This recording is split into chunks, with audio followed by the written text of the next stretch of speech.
MBS 투데이가 방송됩니다. 농촌의 맛 MBS.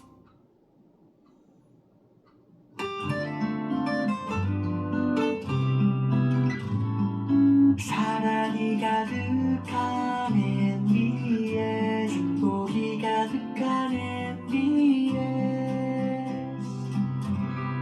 한국 농업방송.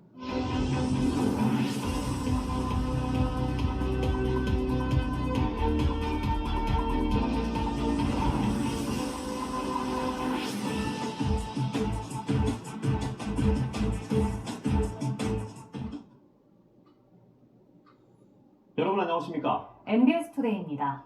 정부가 공적개발원조 협력 국가를 50개국 이상으로 늘리고 ODA 사업을 활용한 우리 농식품 기업의 해외 진출 모델을 10개 이상 발굴하기로 했습니다. 이를 통해 한국 농업의 글로벌 경쟁력을 높이겠다는 목표인데요. 아프리카 동서부 지역을 중심으로 추진 중인 K-라이스벨트 사업도 남부 지역까지 확대하기로 했습니다. 협력국의 자립 기반을 강화하기 위한 교육 복지 사업도 확대합니다. 이호철 기자가 전해드립니다. 농림축산식품부는 최근 공적개발원조 확대를 골자로 한 제1차 국제농업협력사업 종합계획을 발표했습니다. 계획에 따르면 농식품부는 ODA 협력국을 2024년 33개국에서 2029년 50개국 이상으로 확대하기로 했습니다. 이를 통해 협력국의 식량 안보를 강화하고 우리 농산업의 글로벌 경쟁력을 높이겠다는 목표입니다. ODA 사업과 연계해 농업 전후방 산업기업의 해외 시장 진출을 지원하는 협력 모델도 10개 이상 확보하기로 했습니다. 협력 모델은 기업이 국제 농업협력 사업에 적극 참여할 수 있도록 유도하고 현지 네트워크가 탄탄한 국제기구와 협력해 성과를 극대화하는 방향으로 개발됩니다. 정부는 기업들이 협력 모델에 적극 참여할 수 있도록 민관 협력 채널을 상시 구축하고 국제기구 사업에 대한 정보 제공과 컨설팅을 지원할 계획입니다. 시장조사와 홍보도 전략적으로 추진하고 우수한 농업기술을 협력국에 선보이는 전시포도 운영할 예정입니다. 국제기구 사업에 우리 기업이 좀 참여할 수 있는 그런 정보라든가 컨설팅 이런 것도 제공하고 ODA하고 연계해가지고 농기자 세팅이 전후방 산업이 기업이 해외에 진출할 수 있도록 시장 조사라든가 전시코 이런 것도 같이 한다는. 식량원조와 K-라이스벨트 등 국제적으로 우수한 평가를 받는 사업은 더욱 고도화해 모범 사례를 확산하기로 했습니다. 특히 아프리카 동서부 중심으로 추진되고 있는 K-라이스벨트 사업은 마다가스카르와 말라위, 앙골라, 짐바브웨 등 남부 지역으로 영역을 확대합니다.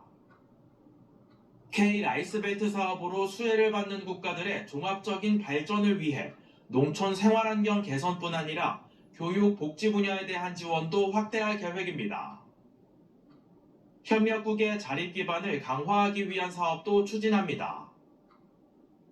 그동안 농식품부의 국제농업협력 사업은 협력국의 요청에 따라 단발성으로 추진되는 경우가 많았습니다. 앞으로는 협력국의 농업 가치 사슬을 분석해 이를 바탕으로 제도를 정비하고 참여 주체들의 역량을 강화하는 방향으로 경제적 자립을 돕기로 했습니다. 특히 기존에 지원한 농업시설을 활용해 교육 프로그램을 운영하고 사업 종료 후에도 해당 시설이 선진 농업기술 확산의 거점으로 활용될 수 있도록 지원할 계획입니다. 농식품부는 이 같은 사업 추진을 위해 지난해 12월 부천의 총괄 전담 조직으로 글로벌 농업개발추진팀을 신설했다고 강조했습니다. MBS 이호철입니다.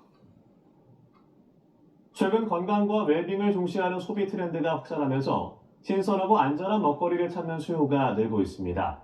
장거리 운송을 거치지 않아 신선도가 높고 가격도 합리적인 로컬 푸드에 대한 관심도 덩달아 커지고 있는데요.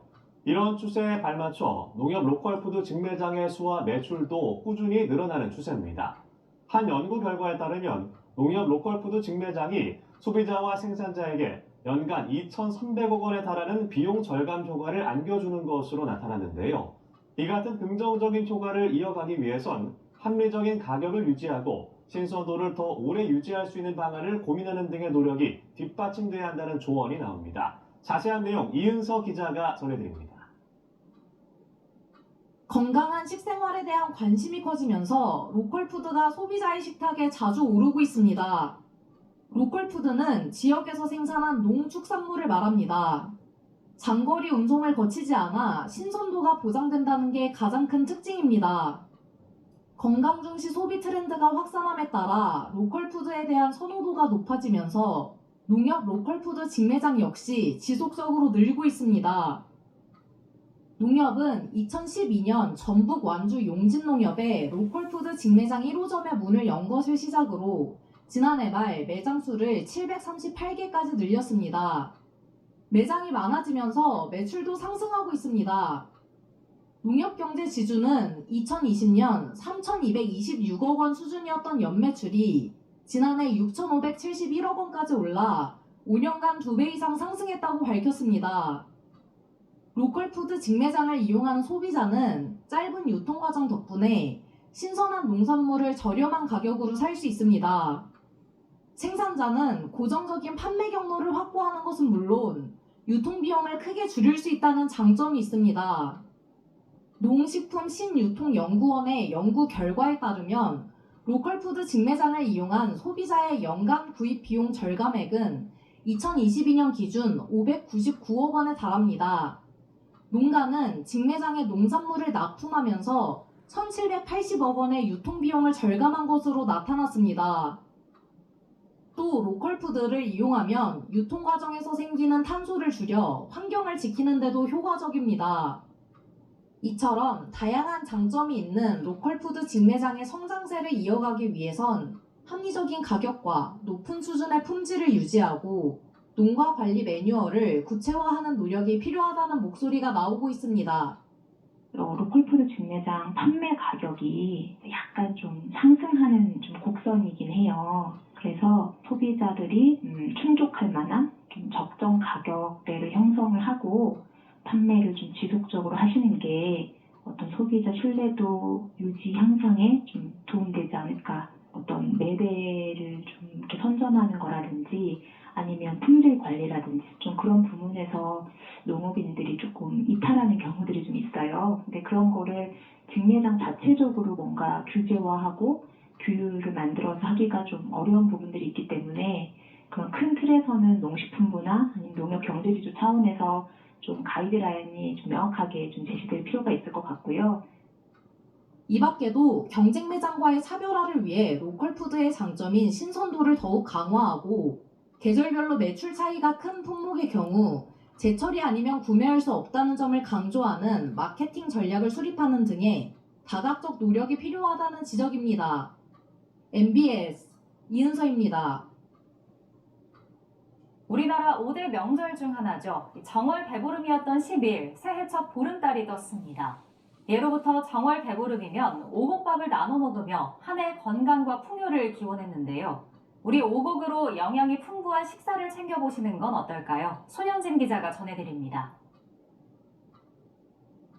오곡밥으로 작은 주먹밥을 만들고 있습니다. 구운 가지와 애호박에 오곡 주먹밥을 올려 한입 크기로 만들어냅니다. 채소와 함께 5가지 잡곡을 섭취할 수 있는 오곡 한입 주먹밥입니다. 좀 간편하고 쉽고 또 영양 섭취도 할 수 있고 성인병도 예방할 수 있고 그런 장점이 있습니다. 예로부터 선조들은 정월 대보름이면 여러 곡식을 넣은 오곡밥을 나눠 먹으며 한 해의 애군을 막고 가정의 평안을 빌었습니다. 이런 풍습은 긴 겨울 동안 부족했던 영양분을 보충해 원기를 회복하는 효과도 있습니다. 오곡밥에 넣는 잡곡은 지역과 시대에 따라 차이가 있지만 일반적으로 검정콩과 팥, 수수, 차조, 기장이 들어갑니다. 먹어보니까 식감이 되게 독특하고 그래서 아이들도 좋아할 것 같고 그래서 정월 대보름에 가족들과 먹으면 좋을 것 같아요. 오곡밥은 뛰어난 건강 기능 성분과 풍부한 영양소를 함유하고 있습니다. 이 때문에 고혈압이나 비만, 골다공증과 같은 현대인의 생활습관병을 예방하는 데 안성맞춤입니다. 오곡밥 한 공기를 먹은 경우 똑같은 양의 쌀밥보다 열량은 5분의 1 적게, 칼슘과 철은 2.5배 많이 섭취할 수 있습니다.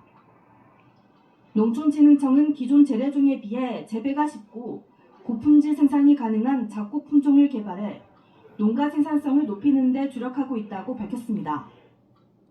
검정콩 청자 5호에는 안토시아닌과 이소플라본이 다량 함유되어 있어 세포 노화 방지와 그리고 눈 건강에 도움을 줍니다. 또한 필수 아미노산이 다량 함유되어 있어 갱년기 여성의 건강관리와 골다공증 예방에도 도움이 됩니다. 농진청이 개발한 홍답 품종은 폴리페놀이 많아 혈압 조절과 부종 완화에 효과적입니다. 찰수수 고음찰 품종은 지방세포를 억제하는 효과가 있고, 차조 3다찰은 빈혈 예방에, 기장 연희찰은 비타민 보충에 좋습니다. 연구진은 이제 오곡이 전통 음식의 의미를 넘어 평소에도 간편하고 다양하게 먹을 수 있는 건강한 식재료라며 꾸준한 섭취를 당부했습니다. MBS 손은진입니다.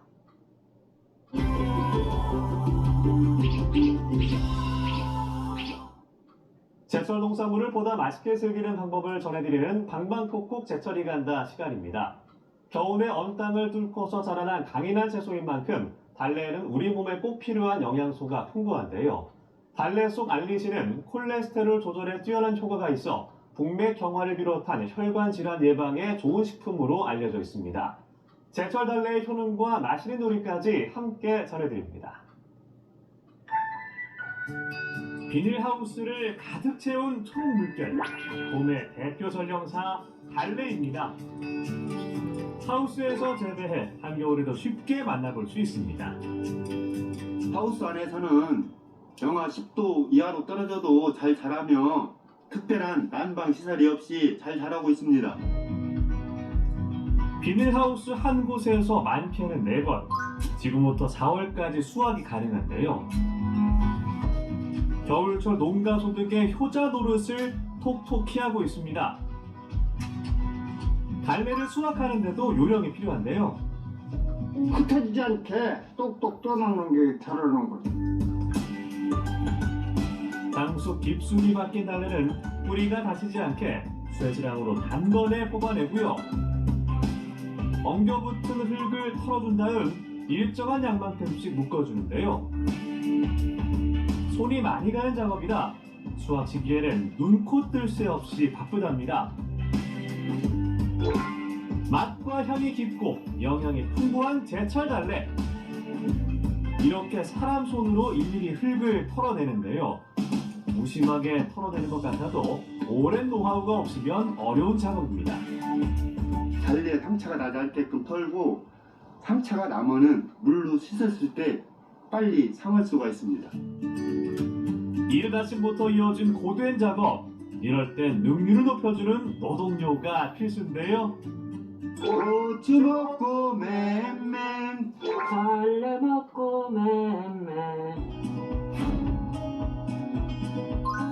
예부터 달래는 들에서 나는 악재라 불렸습니다. 임금께 올렸던 진상품으로 항산화와 항암작용 등 면역 기능을 강화시킨다는 연구 결과도 나와 건강 먹을거리로 갈수록 인기를 끌고 있습니다. 천연 항생제라 불리는 달래의 알리신 성분은 염증과 바이러스를 제거하는 효과도 탁월한 것으로 알려져 있는데요. 기관지염이나 감기를 예방하는 데에도 큰 도움이 됩니다. 달래는 특히 돼지고기를 먹을 때 함께 섭취하면 좋은데요. 달래 속 각종 비타민과 무기질이 육류에 많이 들어있는 콜레스테롤 흡수를 억제하는 효과가 있습니다. 달래 양념 장사하고요. 순박이하고 같이 그냥 이렇게 팽 조리를 해서 먹는 거 하게 하는 거예요. 된장찌개에도 넣어 먹고요. 달래 양념장에서 김에다 좀 싸 먹고요. 달래는 줄기가 진한 녹색이고 뿌리는 매끄럽고 윤기가 나는 것이 좋은 상품입니다. 알뿌리가 둥글어야 하며 특유의 향이 강한 것을 고르는 것이 좋습니다. 알뿌리가 큰 것일수록 매운맛이 강하지만 너무 커도 식감이 질기기 때문에 적당한 크기가 좋습니다. 줄기가 시들거나 누렇게 뜬 것, 마른 것을 피하고 모양이 고른 것을 고르면 됩니다. 보관할 때는 달래에 물을 살짝 뿌려준 뒤 키친타월이나 신문지 등에 감싸 비닐팩에 넣은 후 냉장고 신선실에 보관하는 것이 좋습니다.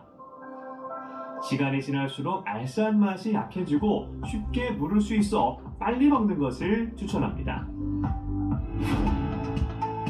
특유의 쌉싸름한 맛으로 입맛을 돋아주는 달래. 몸에 좋다는 건 두말하면 입 아플 정도라는데요.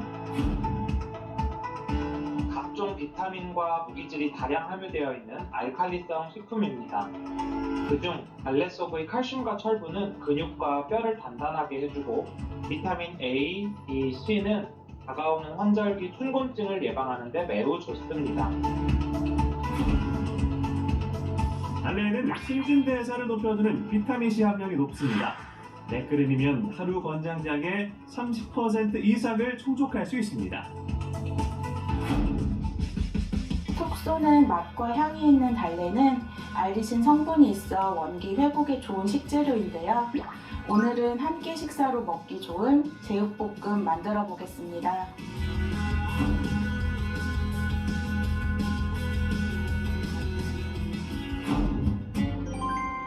먼저 달래는 흰 알뿌리 부분과 줄기를 분리해서 썰어준 다음 푸른 줄기 부분은 3에서 4cm 정도 길이로 손질을 하고요.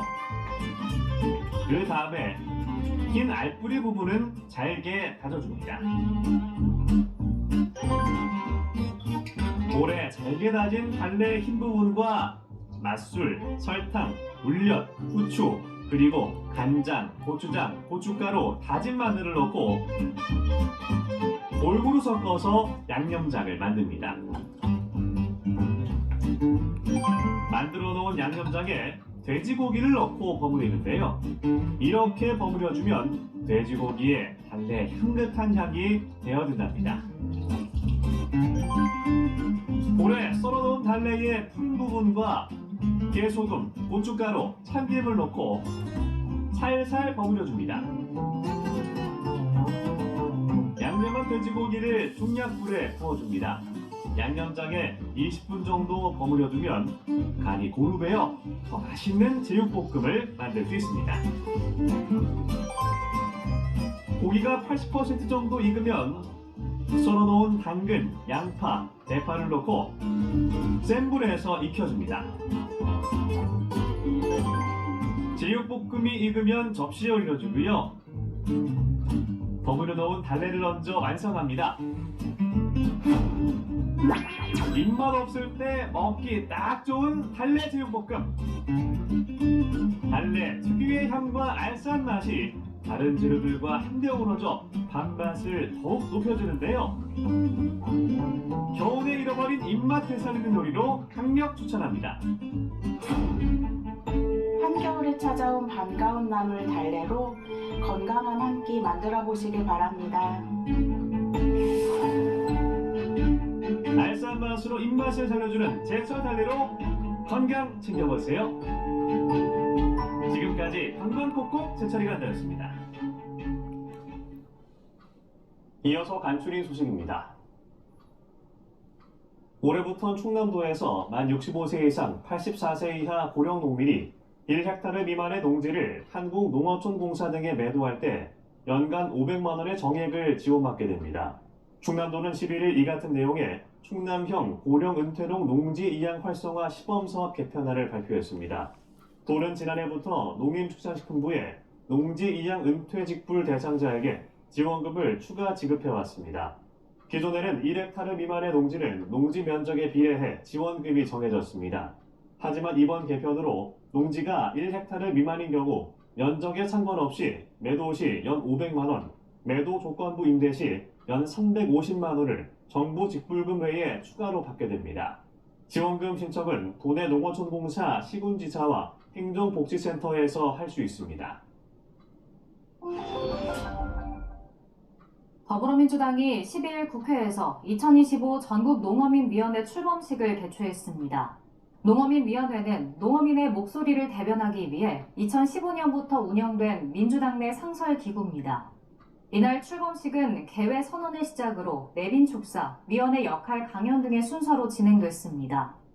이 자리에는 농어민위원회 위원장인 임미애 의원과 어기구 국회 농림축산식품해양수산위원장을 비롯한 민주당 의원들과 이승호 한국농축산연합회장, 하원호 농민의 길 상임대표 등 농민단체 관계자들이 참석했습니다.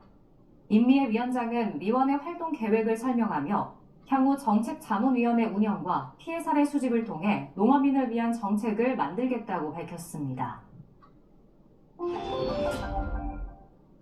농림축산식품부가 2월 25일까지 스마트 농업과 푸드테크, 그린바이오 등 농식품 신산업 분야의 우수 기업을 모집합니다. 이번 모집에서 우수 기업으로 선정된 25개 기업은 내년 말까지 범부처 종합금융지원 프로그램인 혁신 프리미어 1000사업의 지원을 받게 됩니다. 지원 내용에는 금리 감면, 보증 한도 확대 등 금융 지원과 해외 판로 개척, 경영기술 컨설팅 등이 포함됩니다. 신청 대상은 혁신성장 공동기준 12개 품목 관련 사업을 하는 농식품 분야 중소 중견 기업으로 세부사항은 농식품부 누리집에서 확인할 수 있습니다.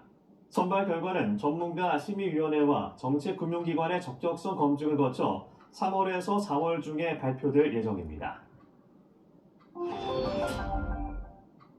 산림청이 최근 먹거리 임산물 소비 활성화 대책을 발표하면서 본격적으로 임산물 소비 촉진에 나섰습니다.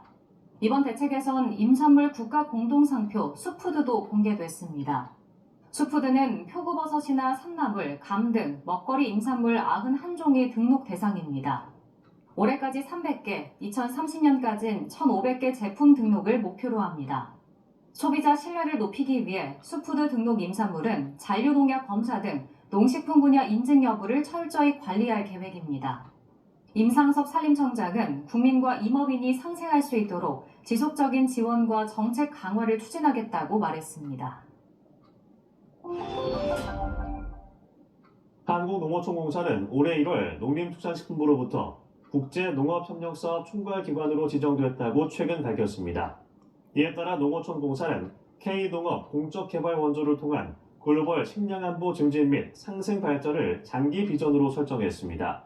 김성경 농어촌공사 글로벌 사업처장은 개발도상국 맞춤형 지원과 다각적인 협력 강화를 통해 지속가능한 농업 발전을 이끌어가겠다고 밝혔습니다. 한편 농식품부는 농업 분야 국제협력 사업을 더욱 체계적으로 운영하기 위해 농어촌공사 외에도 정보화와 교육에는 농림수산식품교육문화정보원을, 성과 관리에는 한국농촌경제연구원을 전문 지원기관으로 지정했습니다. 경기도가 올해 가축 방역과 안전한 축산물 생산 공급을 지원하기 위해 985억 원을 투입한다고 밝혔습니다. 최근 경기도가 발표한 2025년 동물방역 위생시책 추진 계획에 따르면 동물방역 분야에는 구제역과 럼피스킨 등 주요 질병에 대한 예방 백신을 지원하기 위해 646억 원이 투입됩니다. 또 농가 135곳에 대한 양돈 양계 질병 관리를 위한 상담 지원, 455개소의 방역 인프라 설치, 선제적 거점 소독 운영비 지원 등 다양한 방역 사업도 진행될 예정입니다. 또 안전한 축산물 생산 공급을 위해 고품질 안전 축산물 육성과 소귀표 부착비 지원, 축산물 해썹 인증 컨설팅 지원 등의 사업에도 114억 원이 편성됐습니다. 경남도가 안정적인 농가소득과 농업농촌의 공익적 기능을 증진시키기 위한 농가소득안정 3종 세트 사업을 추진합니다. 구체적으로는 기본형 공익직불금, 농업인 수당, 여성농업인 바우처 사업으로 올해 해당 3개 사업에 총 3,528억 원이 투입됩니다. 우선 기본형 공익직불금 사업에는 2,665억 원이 편성됐으며 농지면적이 0.1에서 0.5헥타르 이하인 농가에 대해 130만 원의 소농직불금을 지급할 계획입니다. 또 농업인 수당 사업비는 745억 원으로 도내 농업경영체에 등록된 경영주, 공동경영주에게 각각 30만 원을 지급합니다. 여성농업인 바우처 지원 사업에는 118억 원이 편성됐으며 5만 9천 명을 대상으로 20만 원의 바우처 카드를 지급할 예정입니다. 경남 김해시가 준공한 지 20년 가까이 된 진영 농공단지를 청년 친화형 산업단지로 바꿉니다. 진영 농공단지는 40만 제곱미터 규모로 1997년 준공돼 현재 52개사가 조업 중입니다. 김해시는 향후 51억 원을 투입해 농공단지 관리사무소 옆 주차장 부지에 지상 4층, 연면적 985제곱미터 규모의 복합문화센터를 건립할 예정입니다. 복합문화센터에는 청년들이 선호하는 카페나 커뮤니티실, 문화강좌실 등 문화여가시설을 마련해 청년 근로자를 유입시킬 계획입니다. 또 노후 공장과 단지 내부 도로에 스마트 쉼터, 소공원, 벽화존도 마련할 예정입니다. 이를 위해 시는 2025년 산업단지 환경조성사업 통합패키지 공모사업에도 신청했다고 밝혔습니다. 이상으로 MBS 투데이 마칩니다. 시청해주신 여러분 고맙습니다.